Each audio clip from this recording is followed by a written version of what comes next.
Switching gears, last year we talked a lot about the race for a coronavirus vaccine, but now in 2021 you can expect to hear more about the race to get that vaccine into people's arms. And to talk more about that, we're going to bring in our friend and medical expert, Dr. Arnold Baskies, past chairman of the National Board of Directors of the American Cancer Society and chair of the Global Cancer Control Advisory Council. Dr. B, good morning. Good morning, Stephanie. So now I'm going to ask you the most basic question, which is that you got the Pfizer vaccine yourself this week. When we spoke to you a few days ago, you said that you were feeling fine. So now that it's several days out, how do you feel now? Well, yes, Stephanie, I received the Pfizer vaccine on Monday, which is almost 7 days ago. Coincidentally, by the way, my injection was given by a really great nurse, Shirley Richardson, who I'm giving a shout out to. I worked with Shirley over 30 years ago, so it was quite a coincidence. Virtua had set up a very efficient assembly line, essentially, administering the vaccine to the folks who were 1A. So I had no ill effects whatsoever, and actually, except for some very, very minor soreness at the ejection site on my left arm, I didn't even know I had received the vaccine. So okay. Go get it if you can. Okay, so that's good to know. Now, we know that medical workers, you mentioned the 1A group like yourself, they're among the first to get the vaccine.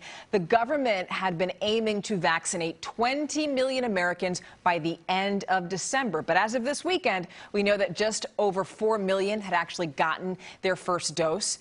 Can you explain why this effort is going so slowly?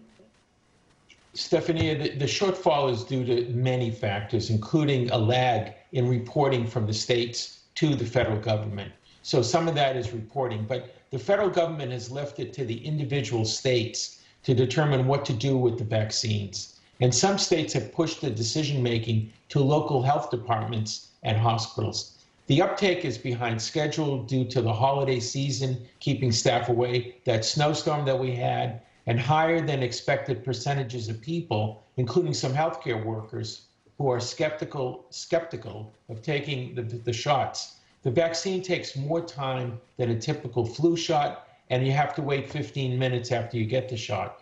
Every state has different guidelines regarding who is getting the vaccine, and it boils down to a whole list of issues that can be summarized as follows. We as a country lack an infrastructure with 330 million people, which makes a national vaccination program very challenging. So we've got a lot of work to do to get those shots into the people that need them. Yeah, I like that you make that point, too, because every state has different laws and strategies and different ways of running their own governments, and that's why we're seeing this. Every county has a different approach to this, which is making it very difficult. We're even seeing that here in PA. Okay, so let's go across the pond, because the UK has now approved the Oxford AstraZeneca vaccine. The government there is now going to give people their second dose 3 months later instead of 3 weeks later, so that more people can get their first dose quickly. What do you make of this? It's a very interesting decision that was made on a public health basis, but the UK has, by the way, a National Health Service, and they're experiencing the same issues with vaccine distribution that we are. The 3 countries, by the way, which are leading the world in vaccination does not include the United States. The countries that are leading the world in vaccination are Israel and Bahrain, of all things. So we've got a lot of work to do.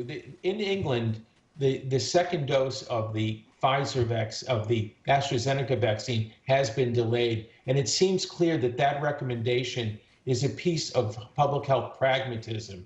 They feel that the more people who have some immunity, the less illness that there's going to be. But this boils down to a very big experiment, actually, because the we don't really know what the effects of delaying that by 3 months is going to be. So they've got a lot of work to do in England, but they've made a decision that by delaying it, they can get some immunity into more people. It's a completely different approach than we've taken.